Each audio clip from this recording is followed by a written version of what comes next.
नमस्कार। आज के इस ऑनलाइन कक्षा प्रशिक्षण में डाइट मैनपुरी के तरफ से डीएलएड चतुर्थ सेमेस्टर के प्रशिक्षुओं के लिए हिंदी विषय के अंतर्गत द्वितीय अध्याय है ये, जो पाठ्य पुस्तकों के अतिरिक्त अन्य पाठ्य पुस्तकों को, पाठ्य वस्तुओं को पढ़ करके समझने से संबंधित है।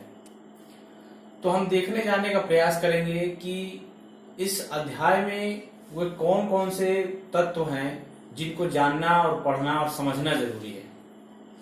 ये बहुत ही महत्वपूर्ण प्रकरण है और इससे बहुत ज्यादा प्रश्न जो है सभी प्रतियोगी परीक्षाओं में पूछे जाते हैं आपके, चाहे आपका टेट हो, सुपर टेट हो या कोई भी प्रतियोगी परीक्षा हो, या आपका सी टेट हो, यूपी टेट हो।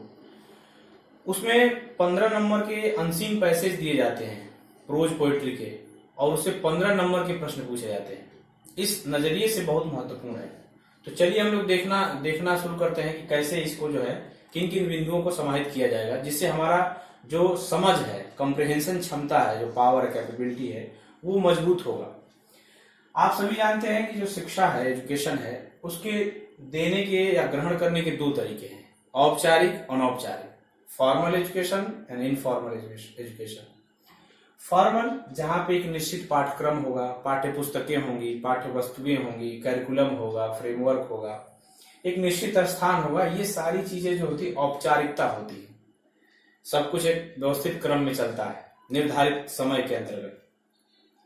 दूसरा है रूप इसका अनौपचारिक, जिसमें पाठ्येतर जितने भी विषय वस्तुएं हैं, चाहे वो समाचार पत्र हो, पत्रिकाएं हो, सामान्य साहित्य है, सामान्य जीवन की विषय वस्तु हैं, सामान्य व्यवहारिकी है, मानविकी है, ये सारी जो विषय वस्तुएं हैं ये सब अनौपचारिक शिक्षा के क्षेत्र में आती हैं।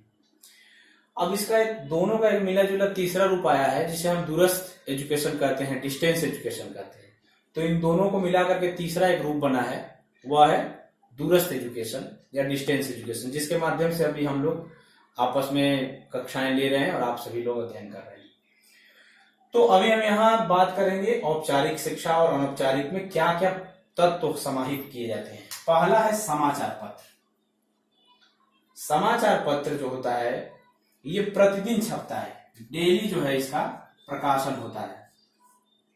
हिंदी के कुछ समाचार पत्रों को आप जानते हैं, हिंदुस्तान है, दैनिक जागरण है, अमर उजाला है, प्रभात खबर है, राजस्थान पत्रिका है, पंजाब केसरी, बहुत सारे समाचार पत्र जो है प्रतिदिन छपते रहते हैं।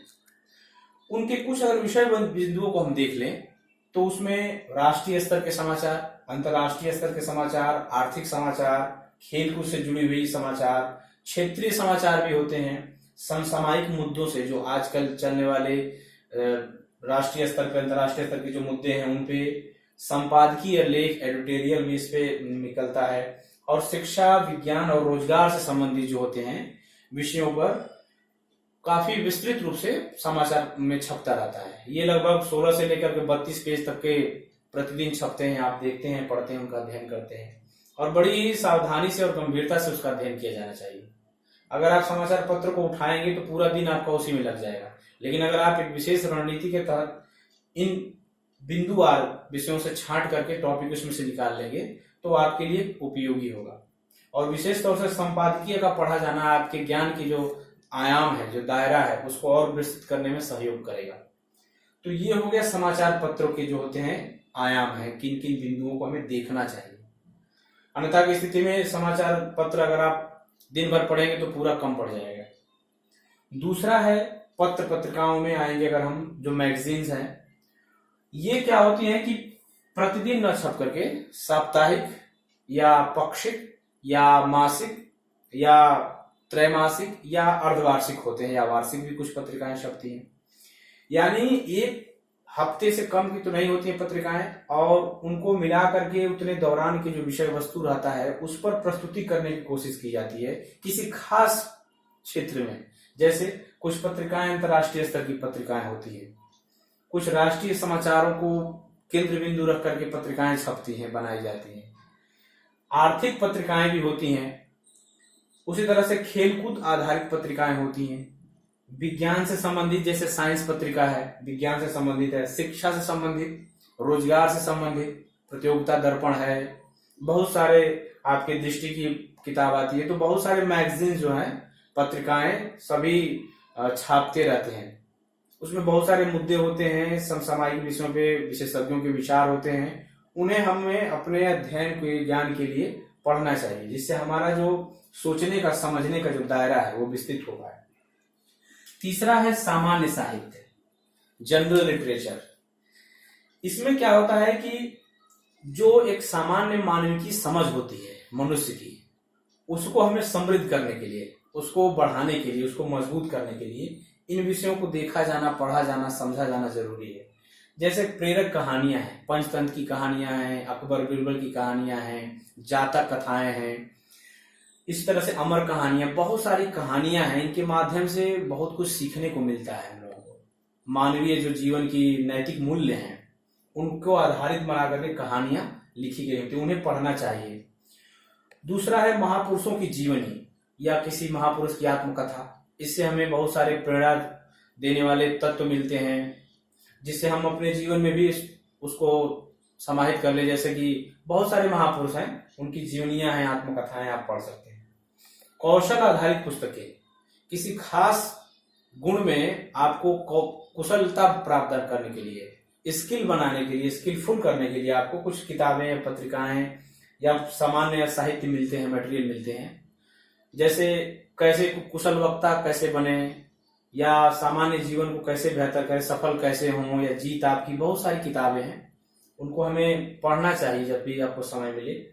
और विभिन्न शब्दकोश होते हैं, हिंदी से इंग्लिश, इंग्लिश से हिंदी, हिंदी से अवधी, इस तरह से बहुत सारे शब्दकोश होते हैं, डिक्शनरी होती है। उनका अध्ययन करने से हमारा जो विस्तृत ज्ञान है, जो दायरा है, वो बढ़ता है और किसी भी दिए गए विषय को हमें समझने में, पढ़ने में बड़ा सहयोग करता है। ये एक ऐसा समय है, दौर है विद्यार्थियों के लिए, जिसमें हम चाहें तो अपने ज्ञान के दायरे को बहुत ही मजबूत कर सकते हैं, बढ़ा सकते हैं। अब इन्हीं सब चीजों के आधार पर आपके जो पाठ्य पुस्तकें हैं उसमें भी दी गई हैं, और इन पाठ्य पुस्तकों से अतिरिक्त पाठ्येतर जो विषय वस्तु है, सिलेबस है, उनको कैसे हम पढ़ पाएंगे या कैसे उनको समझ पाएंगे, उसके सार तत्व को, उसकी जो समझ है या उसमें से क्या पूछा जाना है, या क्या उसका संदेश है, क्या उसका मर्म है, क्या उसका शीर्षक है, ये अगर हमें से पूछा जाता है, और अक्सर पूछा जाता है प्रश्न पत्रों में, तो वो हम देने के लिए, उसके जवाब देने की हम योग्यता हो पाएंगे, हमारे पास उतनी क्षमता हो पाएगी।